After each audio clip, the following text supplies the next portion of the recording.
Hey, everybody, this is Roxy with Above Paranormal. I have a very, very special guest with me here tonight. Not only is he a guest of the show today, but he's also one of my dear friends. We met a couple years back. I'd like to introduce him to you, and we're going to be covering the subject of the Hounds of Hell today. So, Dart, can you introduce yourself and give me a little background on you, and we can kind of go from there so people get to know who you are? Yes, good evening. As Roxy said, my name is Dark. I'm a self-ordained satanic priest, a demonologist. Well, we were going to, I guess we had talked earlier, and one of the things we wanted to talk about was the Hounds of Hell and all the different theories that are out there or mythologies about them or folklore, and what your personal experience is with the Hounds of Hell, especially coming from your background. What would you say the Hounds of Hell are in your personal experience? In my personal experience, I don't find them to be the monsters that cinema has made them out to be. I find somewhat of a tragedy that the media has vilified them the way they have. They are actually guardians and protectors. And if they do harm somebody, it's usually because they're protecting somebody else. They serve their purpose. They are the guardians of the gates of Hades in Greek mythology. And they are really just very interesting celestial beings. That's interesting that you brought that up, Dark, because I think you and I were having this conversation earlier about the difference between being an earthling and being a celestial being. So, for example, we talked about how an angel has never been human, where we talk about spirits and ghosts being people who have passed on and their spirits get stuck here, or whatever people believe, right?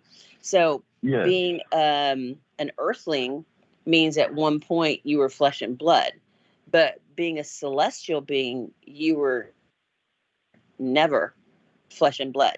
So the Hounds of Hell have never been earthlings. They've always been celestial beings. That's what I'm understanding from you as well, correct?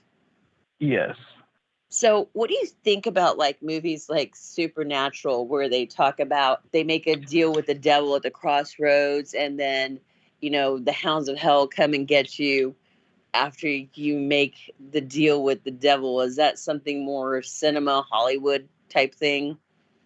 Yeah, that's purely cinematic. That's pure fiction. That's not what they do. And the devil is not one for making deals with individuals. He doesn't really have the time. He has all of hell to oversee.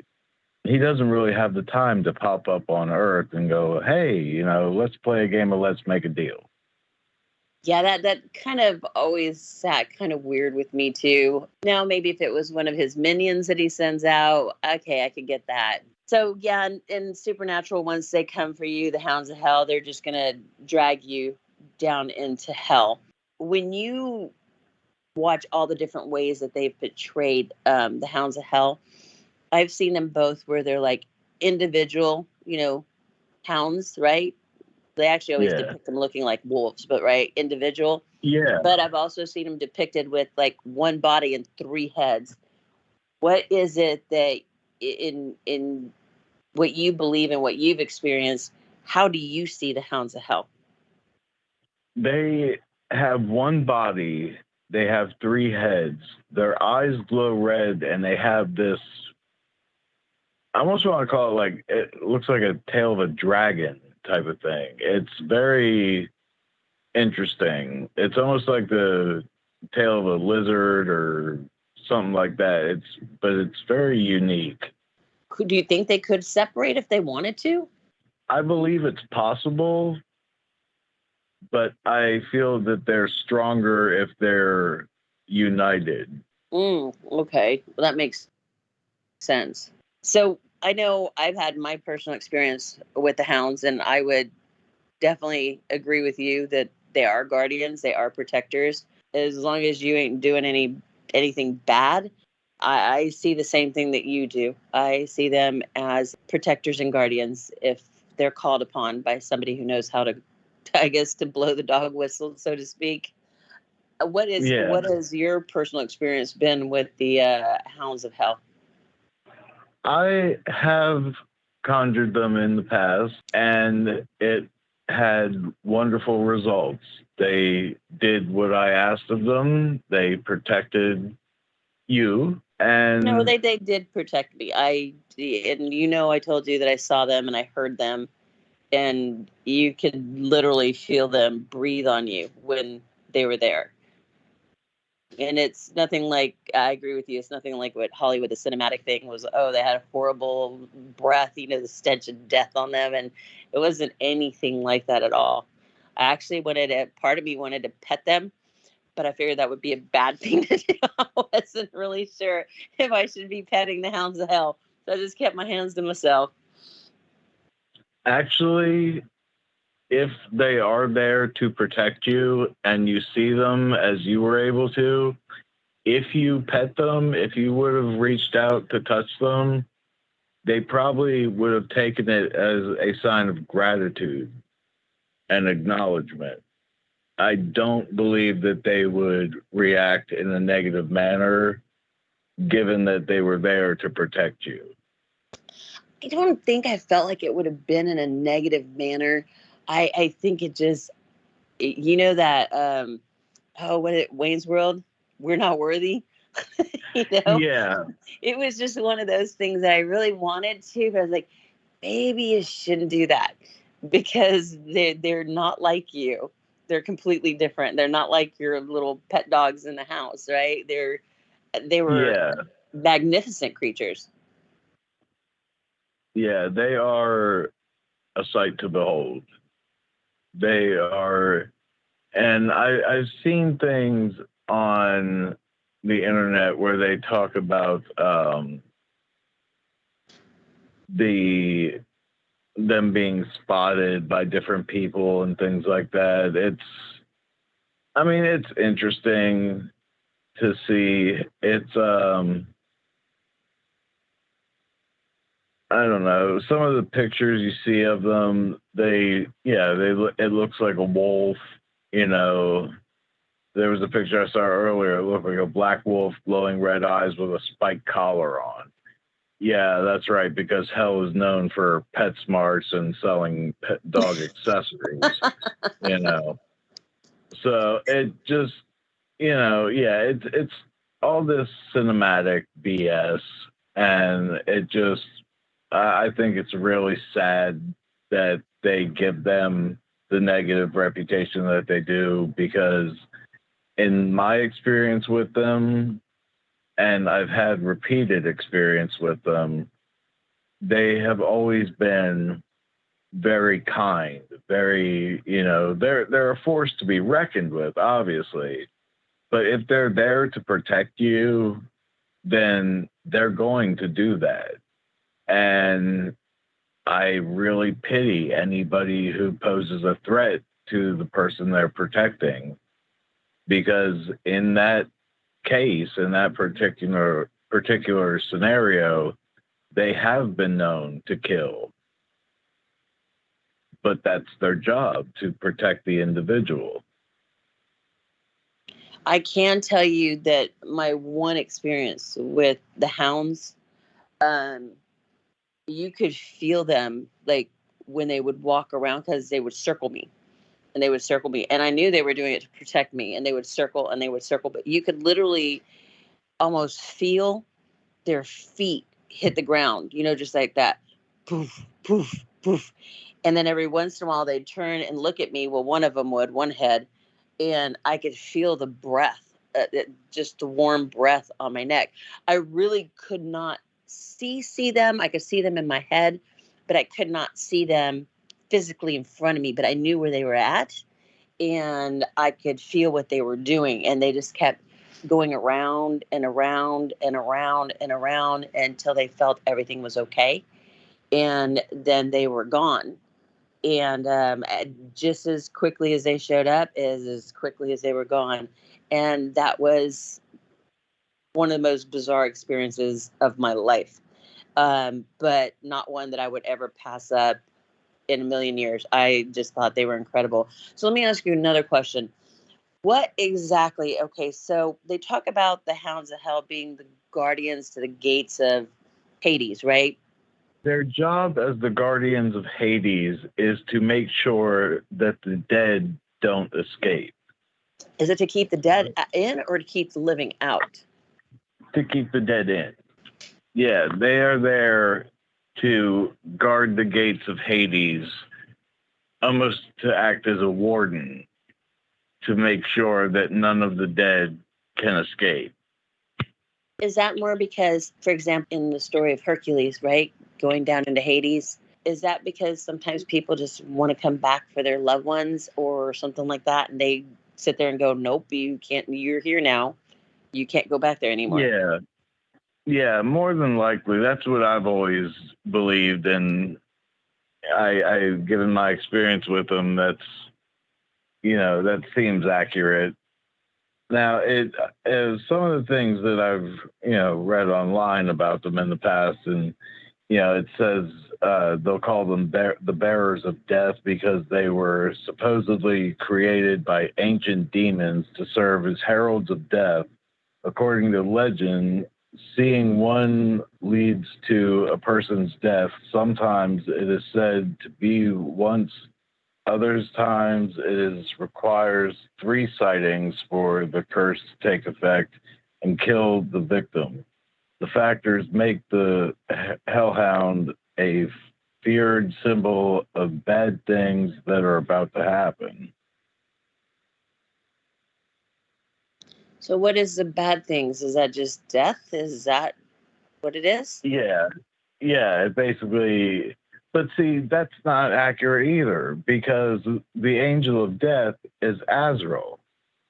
I mean, anyone who's done their research knows that. Yes. Azrael is the one that comes to collect the souls of the departed. Yeah, but Azrael doesn't kill anybody. He just waits for you to go. You know. Well, yeah. So that's kind of like how the Hounds of Hell are. They're not gonna. Well, they will cause damage if they need to. But Yeah. they don't come just to wreak random havoc. Yeah. I mean, and then they're also guardians and gatekeepers. They often get assigned to guard the entrances to the world of the dead, such as graveyards and burial grounds, or undertake other duties related to the afterlife or the supernatural. Hellhounds not only are guards for cemeteries, they are often seen as helper dogs for those who are about to pass, but they also can show up said loved ones or a loved one's passing. Yeah, they don't seem too bad to me. I don't know why they got such a bad rap. I Yeah, don't know why they got. Well, and I guess it's just because people attach that word "Hounds of Hell." I mean, maybe if you would have called them puppy dogs, it'd have been a different story. No offense, hounds. No offense. Just saying. If the name had been done differently, I think we were even talking about this the other day, and this will be a subject for another podcast. But when we were talking about the different archangels that are out there, right? And you brought up Azrael. Well, Azrael basically is a Grim Reaper, but he doesn't kill anybody. The angel that actually does most of the killing is Michael. You know, yeah, Raphael is, every single angel has a different thing that they do. And I for some reason, to me, it seems like to instill fear into people, they have taken the idea of death and made it into something terrifying for people. yeah. When I at mean, the end of the in Greek, day, we're all going to go anyways. yeah, and now in Greek mythology, they're known as Cerberus. They guard the gates of Hades to make sure the dead don't escape. When you look up the Greek mythology of them, that's all it says. they don't go really into real in-depth information about them. The media probably just took the word Hades and they're like, oh, okay, well, let's just vilify them for ratings. Yeah, well, and then I also think that a lot of religions use fear to manipulate people with that kind of stuff. My personal experience, I felt protected. I knew I was going to be okay. And I didn't think I was going to be okay. I really didn't. I was like, yep, this is it for me. All right. I'll see you on the other side. And when the hounds showed up, it was an amazing feeling. You knew I don't know what you would call them because they're not angels. I don't know what they would be called. Do they have a special name, Dark? I just refer to them as celestial creatures. Okay. Or celestials. Okay, so they're celestial. That makes sense. I didn't know if they had because we give names to things, right? Like even when people talk about Lucifer and all this stuff, well, he's an angel too. There's a lot of things that are angels. So angels would be the ones that are more, I guess, human form, where anything like the Hounds of Hell would be something that would be a celestial being. I know most people listening, as if you ever had the chance to meet the Hounds of Hell on good terms, they are absolutely a force to be reckoned with. You could feel the power when they show up, and I felt no fear. I felt no fear. I just knew that they were there to protect me, and you know, and I would agree with you. I would be terrified if I'd crossed somebody that had the Hounds of Hell protecting them. Yeah, it's funny though, because they appear very terrifying, and they are. But when they're there to protect you, you feel this overwhelming sense of calm. Like everything's going to be okay. You can feel that because they're there, you're going to make it through whatever you're experiencing. Yeah, it kind of reminds me, I don't know, when you're back in high school and you get into a fight and you stand behind, the guy that's 6'4", and you go, what are you going to do now? Right, because there's nothing I can do whatsoever. But you stand behind him, and that's kind of how the Hounds of Hell are like. They're just like, what are you going to do? So that is just, I'm putting it in lighter terms. That's kind of the feeling that I got from the Hounds is, yeah, we got you. Just stand behind us. It's all right. And it's like, okay, I stand right here. I'll listen. So glad that at least, I had my relationship with you to be able to talk to you about them, experience what I did with them. Because I know we've talked about them several times, being around you. Because you're one of the few that I guess they're around all the time. Which I don't know if that's a good thing or a bad thing, Dark. I'm just saying, I don't know if that's good or bad. Well, it's definitely good for me. That's, and, obviously not so good for anybody that tries to harm me, but, it's comforting not how to know I meant that it. The fact that they have to hang out with you all the time. They only showed up for me one time. They're with you all the time. I know, it's kind of cool. If ever there was a reason for bragging rights, it's like one of your friends walks up, hey man, I just got a pit bull. I'm like, yeah, I got the Hounds of Hell. I win.